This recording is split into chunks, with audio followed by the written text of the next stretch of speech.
Alright guys, and it's Tuesday, it's webinar day. As always, you already know, 6 to 7 p.m. tonight. Subscribe to our channel, give us a thumbs up. You know the drill, guys, you know the drill. We're always pumping up good content for you, and today is not going to be different. Yesterday you didn't saw my face, but we posted a video talking about the euro dollar getting to the 107. Is 107 the real bottom of euro dollar, or it can go further down? I want to hear your opinion. Put it down in the comments, and once you finish this video, go to our channel and watch the video from yesterday. It's pretty good in a different way, and I want to know if you guys actually like or prefer that way instead of this way that I'm doing right now, you know, appearing my face and come in here and talk to you all. Right, so yesterday we didn't have the video of the week ahead in terms of economic calendar. Therefore, I will be doing this today, plus a, you know, let's say 20% of my analysis on what I'm expecting on USD JPY in the next run, okay? Because it is very important on a very important level right now, and I want to discuss that with you all. Okay, first, let's go for the economic calendar. We did have a holiday yesterday on US and Canada because it was the President Day, you know, Washington birthday. And today we had the RMPI of Canada that came more than expected. And in 1 minute, I'm recording this video at 11:29 a.m. in Sydney. In 1 minute, 11:30, we're gonna have RBA meeting minutes. So yes, I don't know what's gonna happen. We need to read the minutes, but that's gonna be very important. Most probably I will be discussing this tonight on the webinar. I'm gonna, you know, as soon as I finish the video, I'm gonna go there and open my computer and read the minutes for you all, so then you don't need to read the minutes. The minutes are a little bit tricky to read. Sometimes it can get very boring. So I'm gonna do the hard work and give it all for free for you all tonight. We're gonna have the People Bank of China loan prime rate as well. So very important for Australian dollar, same as New Zealand dollar, Japanese yen, and the surroundings. But after that, we're not going to have any much running tonight and today, the whole day. On Wednesday, tomorrow, we're going to have the CPI and the core CPI for Canada. We're going to have the CPI month over month that is expected to have a little bit of a rise coming from the previous at negative 0.3% and now the consensus 0.4% positive. And the core CPI year over year and month over month, they don't have a consensus yet, all right? So just pay attention on that because it is very important. We're going to have PPI for New Zealand, and then we have some speeches from Europe. On Thursday, we're going to have the FOMC member, two members actually speaking. So we're going to have Bostic and we're going to have Bowman. Both of them speaking, so very important as well. It is a very decisive, I would say, indecisive for the market, but decisive in a sense of we need to have a taste and have a feeling of what actually the FOMC will do, what the Fed will do in terms of the rates coming forward from now on, okay? Because we are on the 20th of February already. So can you believe that we're already finishing the second month of the year? So if you haven't learned anything, please come to the webinar, and I promise you will learn some new things every week, okay? We're gonna have the meeting minutes as well for the FOMC today, Thursday.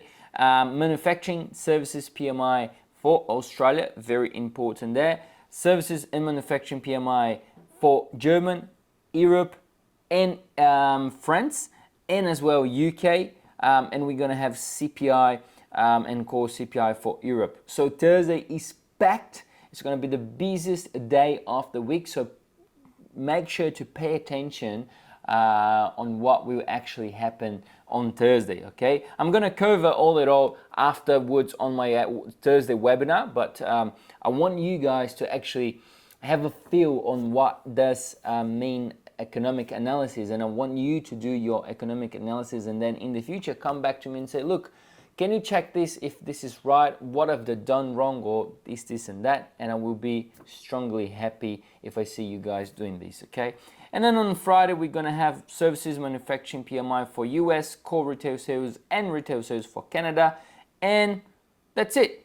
Okay, we have German GDP, and that's gonna be all for the week, okay?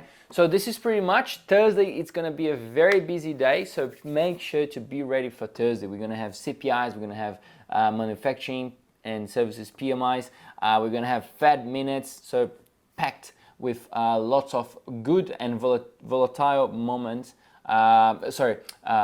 news for the market. Now, remember I've mentioned that I want to talk a little bit about USD JPY. Okay, look at this image here. This is a 1 hour chart, okay, from USD JPY, from my ACY Securities terminal in MetaTrader 5. What level is this in? The level right now, you know, it's on 150.2. Remember last year, November 2023, when the BOJ, the Bank of Japan, came in and done the intervention, what level did they done? The 150 level, okay? Therefore, we are at the same level right now. This makes me question myself. This is another level for the BOJ come in and do the intervention again, or is another level that will break through and the BOJ won't care less and the market will continue to rally up? Because remember, JPY, Japanese yen, have been the weakest and the worst performer currency since beginning of the year on the G10 group, okay? In the G10 group, not all of the currencies, because you know, we had Zimbabwe dollar, we had Turkish lira. They have much worse than Japanese yen. But in the G10 and G8 currencies, yes, Japanese yen is the worst performer. So it questioned myself, will this continue to fulfill the movement, or you know, actually the BOJ, the Bank of Japan, will come and hike rates or something like that. Remember that Japan is on a technical recession. We just had the lower than expected, the lower than consensus, and much lower than the actual Bank of Japan was expecting gross domestic product. So the GDP last week, remember I've mentioned for you guys that would be very important to watch that, and it was indeed, because it was the third GDP on a very strong, weaker than expected, much weaker than expected. That means that there is a recession on Japan.